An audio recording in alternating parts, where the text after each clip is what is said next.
Hey guys, I'm back for another video. This time it's a how-to. Today I'm repotting my mini Monstera that I picked up the other day. You can click the link that's on the screen right now if you want to check out that video of how I got it. But today I'm going to take this mini Monstera, Rhaphidophora tetrasperma. It's in a 4-inch nursery pot and put it into this 8-inch terracotta pot. And I want to show you guys what I use for my soil mix and what I use for staking material, and let's see how this goes. So the first thing you need to know about this kind of plant is it's an aroid. It's from the tropics, and it likes a humid environment, and it produces these little air roots right here. And these air roots can actually draw moisture from the air, and they actually use those roots to grasp onto things like trees and buildings and stuff. And they're grown in the wild. So consequently, it's an epiphyte, meaning it'll grow on other plants. So this mini Monstera, what we want it to do if we want a jungle in our room is put it on a stake and get it to go vertical. I don't want it like hanging and just draping on the floor. I have a couple of other examples of Aroids. So these guys are in the same family. This is a pothos, and you can see right here, it's producing a little air root right there. Hopefully you guys can see that on the screen. And then this one is a Monstera deliciosa. This is in the same family as this mini Monstera, but again, this is not a true Monstera. This is a completely different genus. So the thing about tropical plants, this is what I like to use for my soil. You want something that's a little bit acidic and drains very well. So what I use for my tropical plants, and I also use this for my begonias, is a nice high quality organic potting soil. And then I also amend it with some perlite. So this is just volcanic glass. And when you get potting soil at the hardware store and you start digging your hand in there, you'll see the perlite, the little bits of white that's in there. It's just a little powder. And all this is doing is providing aeration, which is great. You want your roots to have air. You don't want them to be, sitting in a soggy mess. You want there to be some air circulation in there. And the other thing that I put in my soil is peat moss. So you can use coconut fiber too, but essentially what I have here is a mixture that's 2 parts potting soil, 1 part perlite, and 1 part peat moss, or coconut fiber if you want to use that. And I end up with a mixture that's nice and light and fluffy, and it's a pretty good amount of perlite. All right, so let's do this. We're gonna take our 8-inch pot. We're gonna go ahead, I already made the mix. So we're gonna go ahead and fill this pot. Let me get it to a pretty good level. I'm just gonna set my 4-inch pot down in here and make sure it's in good shape. Let's get it down a little bit more. So that looks pretty good.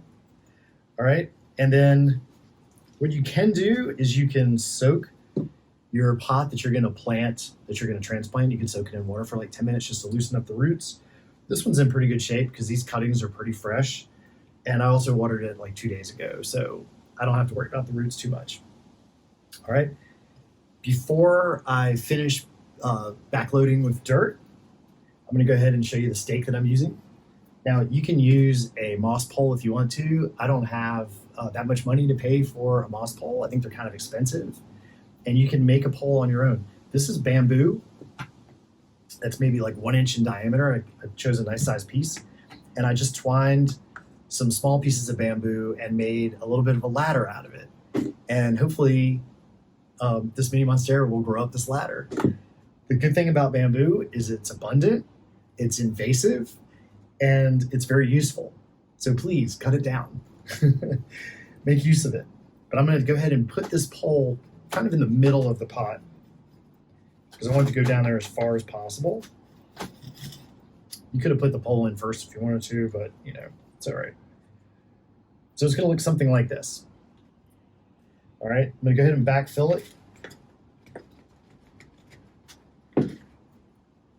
And once I add water to this, that pole shouldn't really go anywhere. The water will help compact the soil a little bit and keep it in place. Now, when this is really important, when you're repotting something like this, don't push down too much on the dirt, especially at the base of the plant. You don't want to really compact those roots. If you're going to press down on the soil, press around the inside edge of the pot, just to kind of hold it in place, but keep the middle a little bit loose. That's looking pretty good. I'm going to water it. That should stand up nice and straight. And as it climbs up, I may have to, tie it with a little string or something, but it should be fine.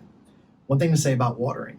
This is important for tropicals and really for most of your houseplants that use this kind of soil. Get yourself a water meter.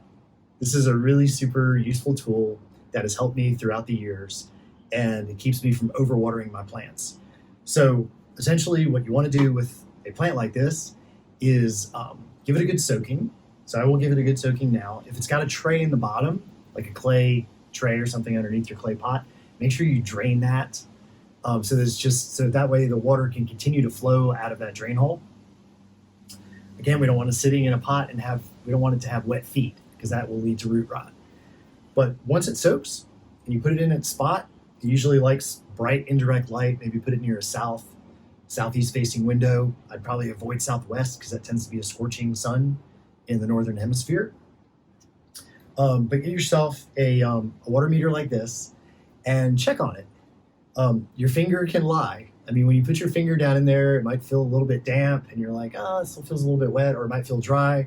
And then you decide to water it when in actuality, it's still pretty damp down by the roots. So you'll put the probe in all the way down to where the roots are, which is for this pot, it's going to go all the way down to the bottom, and make sure that it says dry, then water it.